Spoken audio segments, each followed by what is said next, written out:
આપણે ચોકમાં કે મંદિરોમાં મહાપુરુષોની મૂર્તિઓ જોઈએ છે ત્યારે ક્યારેય વિચાર આવે છે કે આ મૂર્તિઓ શા માટે બનાવવામાં આવે છે? શું એ માત્ર ભૂતકાળને કે કોઈ વ્યક્તિને ભૂલાવા ન દેવાનો પ્રયાસ છે?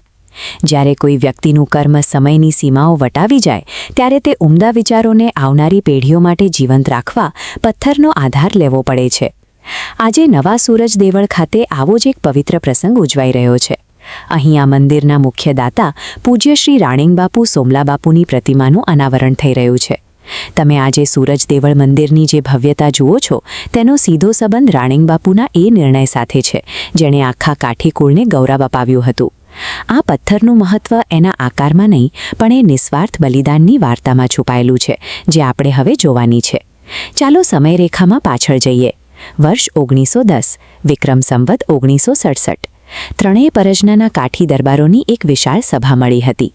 નવું સૂર્ય મંદિર બનાવવાનો ઠરાવ તો પસાર થઈ ગયો પણ સામે એક મોટો અવરોધ હતો. આ ભવ્ય મંદિરના નિર્માણ માટે પવિત્ર અને વિશાળ જમીન ક્યાંથી લાવવી? અને ત્યાં જ સભામાં એક આશ્ચર્યજનક ઘટના બની. ચોટીલાના તાલુકદાર રાણીંગબાપુ પોતાની જગ્યાએથી ઊભા થયા અને જાહેરાત કરી કે તેઓ પોતાના દેવસર ગામનો આખો ટીંબો સૂરજદાદાના મંદિર માટે અર્પણ કરે છે. આ જાહેરાત સાંભળતા જ આખી સભા સ્તબ્ધ થઈ ગઈ. થોડી જ વારમાં વાહ રાણીંગ ખાચર, ધન્ય છે કાઠીકુળ ના નારાઓ ગુંજવા લાગ્યા. આટલી વિશાળ જમીનનું દાન ત્યાં સુધી કોઈએ કર્યું નહોતું. રાણીંગબાપુએ પોતાની સૌથી મૂલ્યવાન સંપત્તિ અર્પણ કરીને સાબિત કરી દીધું કે સાચી નિષ્ઠા હંમેશા ત્યાગની હિંમત માંગે છે. જગ્યા મળી ગઈ અને ઈસવીસન 1914માં મહંત ભગવાનદાસ બાપુ ગાદી પર બિરાજમાન પણ થયા. પણ આર્થિક મુશ્કેલીઓને કારણે પૂરા 10 વર્ષ સુધી મંદિર નિર્માણનું કામ અટકી પડ્યું. આખરે પીઠીડિયા દરબાર સાહેબ મુળુવાળાએ 2200 રૂપિયા અને એક મોટરગાડી આપી કામની શરૂઆત કરાવી. જસદણ રાજ્યે પણ મોટી આર્થિક મદદ અને સેવા મોકલીને કામને વેગ આપ્યો. પણ સંઘર્ષ હજુ બાકી હતો. મંદિર માટે આસપાસમાંથી જે પથ્થરો ખોદવામાં આવ્યા તે કાચા અને લૂણાવાળા નીકળ્યા. પથ્થર જ મજબૂત ન હોય તો આખું માળખું કેવી રીતે ટકે? પ્રોજેક્ટ ફરી બંધ થવાની અણી પર આવી ગયો. નિરાશાની એ રાતે મહંત શ્રી ભગવાનદાસ બાપુને સ્વપ્નમાં સૂરજદાદાએ દર્શન આપ્યા. તેમણે સંકેત આપ્યો કે જ્યાં છાણા ભરવાનો કૂબો છે ત્યાં ખોદકામ કરો. એ જગ્યાએ પ્રાચીન સમયમાં માંડવ્ય ઋષિની પર્ણકુટી હતી.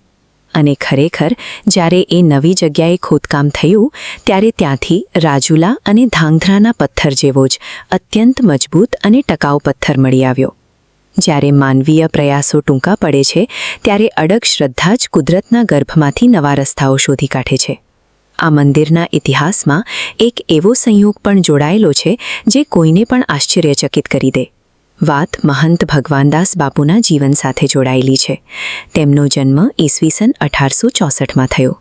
સૂર્યમૂર્તિની પ્રાણ પ્રતિષ્ઠા 1935માં થઈ અને તેમનો દેહવિલય 1949માં થયો. આ ત્રણેય મોટી ઘટનાઓ એક જ તિથિએ બની હતી, વૈશાખ સુદ 11. આ દૈવી સંયોગોની વચ્ચે રાણીંગબાપુના જીવનની એક વાસ્તવિક અને કરુણ હકીકત પણ છુપાયેલી છે. જે રાણીંગબાપુએ મંદિર માટે પોતાની જમીન આપી દીધી તેઓ 1918માં અવસાન પામ્યા. 10 વર્ષની મહેનત પછી બનેલું આ ભવ્ય મંદિર તેઓ પોતાની નજરે ક્યારેય જોઈ ન શક્યા. ખરો વારસો તો એ જ છે જ્યાં વ્યક્તિ એવા વૃક્ષનું વાવેતર કરે જેની છાયામાં બેસવાનું સુખ એને ક્યારેય મળવાનું નથી પણ સમાજ યુગો સુધી એનો લાભ લેશે.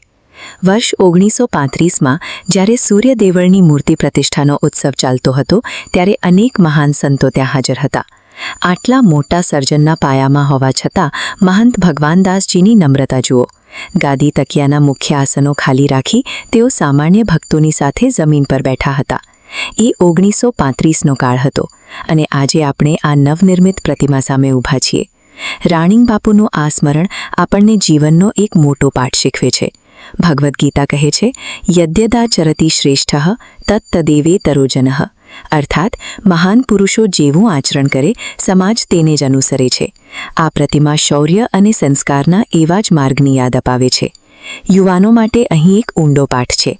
સંપત્તિ તો કોઈ પણ કમાઈ લે પણ આવું અકલ્પનીય દાન કરીને ચારિત્ર્ય અને અમર સન્માન કમાવવું એ જીવનની ખરી સફળતા છે. જ્યારે ઇતિહાસના શબ્દો ટૂંકા પડે છે ત્યારે આવી પ્રતિમાઓ એ વારસાની સાક્ષી પૂરે છે. મનુષ્ય તો જશે પણ તેની કીર્તિ અમર રહેશે. સૂર્યનારાયણના આશીર્વાદ આપણા સૌ પર બની રહે. જય સૂર્યનારાયણ.